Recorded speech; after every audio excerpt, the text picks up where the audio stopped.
Hello everyone, this is the second video under this concept, percent composition, and we're going to take the idea of percent composition and how to calculate percent composition, and we're going to look at it in more of a laboratory setting, or how we can use percent composition to determine the purity of a sample, because it's a common problem to get a sample and have impurities in it. It's important to be able to identify the impurities so we can try and work to purify the sample. So we're going to, if we know the percent composition, how we can figure out what some possible impurities would be.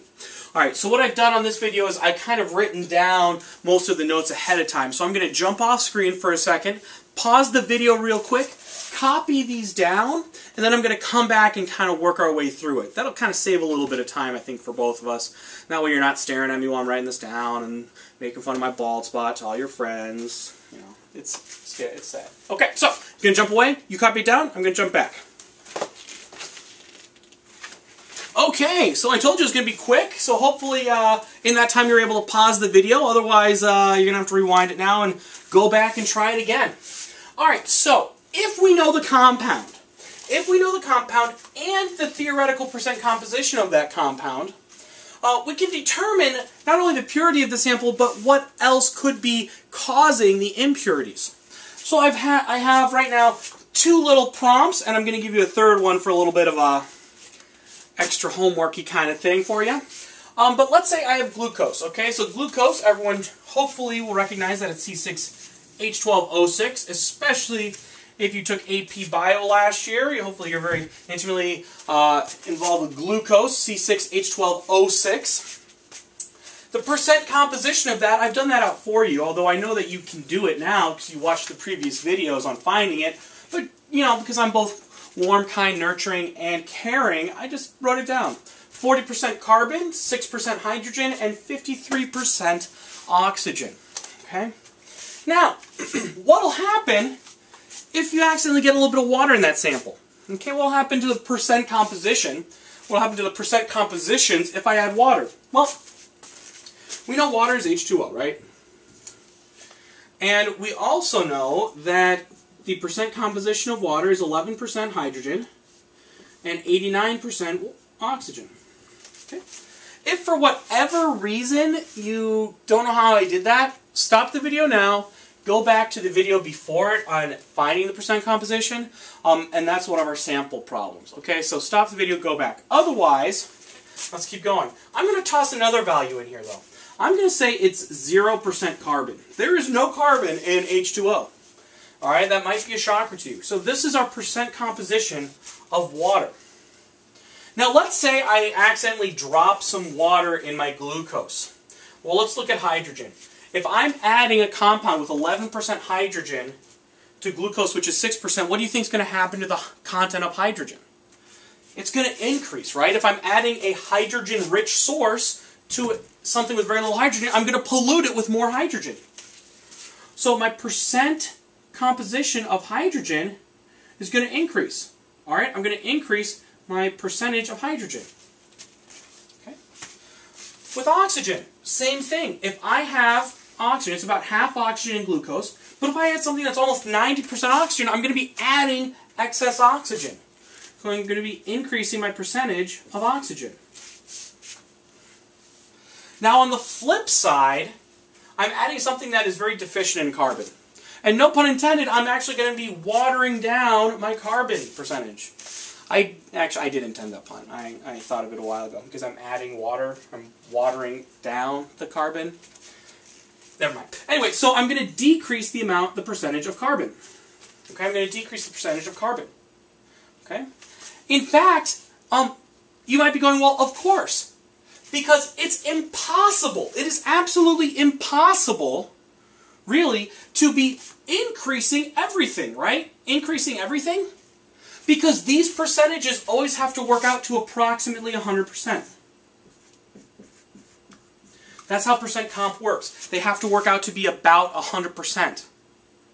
So there is no way that I could increase all three variables, a percentage of all three variables. It just doesn't happen. Because I would be increasing that above the 100% threshold.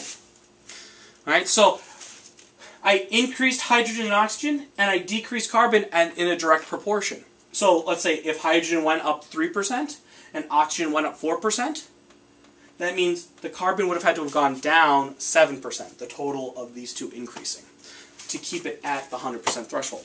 Okay? Now let's say I add table sugar. Now table sugar is not glucose, okay? Table sugar is sucrose. And you'll notice something about sucrose. It's C12H22O11. That looks kind of similar to glucose, right? Sucrose is almost twice of that of glucose. So glucose is C6, sucrose is C12. Okay, so that's exactly twice. Hydrogen is H12, this is H22, so a little bit less. Oxygen, O6 and O11, so once again a little bit less. But it's almost twice the amount. So it will not affect my sample nearly as much as water, which is very different, but it will affect my sample. Okay? So if you have a mixture of sugars, and you're saying most of it's glucose, and it's impure, there's an impurity of another sugar, you can figure out using this method. It won't affect it a ton, but it will affect it. Okay. Once again, for your pleasure, I've already done the percentages. So in sucrose, carbon is 42%. Oxygen, or let's do hydrogen next so we keep it in the same kind of ratio. Oh, my cell phone's going off. My daughter's at a birthday party, so they're probably telling me she's done. But it's okay. You're more important. And then O is 51%. Okay, so notice my carbon percentage is 42%, hydrogen is 6, and oxygen is 51. So how is that going to affect the sample? All right, well, notice 42 to 40, so my sample will have an artificially high percentage of carbon. My carbon percentage will be too high. Okay. Notice hydrogen should be dead on. I should have an equal percentage of hydrogen. So if I have a dead-on percentage of hydrogen, but my carbon's a little too high, it's a good indicator that it could be sucrose. And then obviously if this one went up and this one stayed the same, my oxygen has to go down. Oops. My oxygen has to go down, okay? Because it has to counteract that carbon going up. Okay? So I'm going to leave you with one last prompt, one last problem. Let me kind of get rid of a little bit of this here. Okay? I'm going to leave these percentages for you. Right now I'm going to leave these percentages. But let me ask you this. Let's say if my percent composition of carbon was 42%. Okay, so if my percent composition of carbon was 42%. So notice it's too high. Okay, so if my percent composition of my glucose was 42%,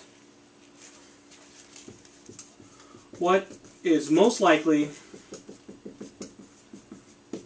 the impurity? Okay, so if my percent carbon is 42%, meaning it's too high, which of the following is most likely my impurity? Is it most likely H2O? Is it most likely CO2? Is it most likely a hydronium ion or an H+? Or is it most likely OH-? Okay, so it's going to be one of those four. Please come to class next with the correct answer. All right, have a wonderful day / evening / morning whenever you're watching this. All right, bye.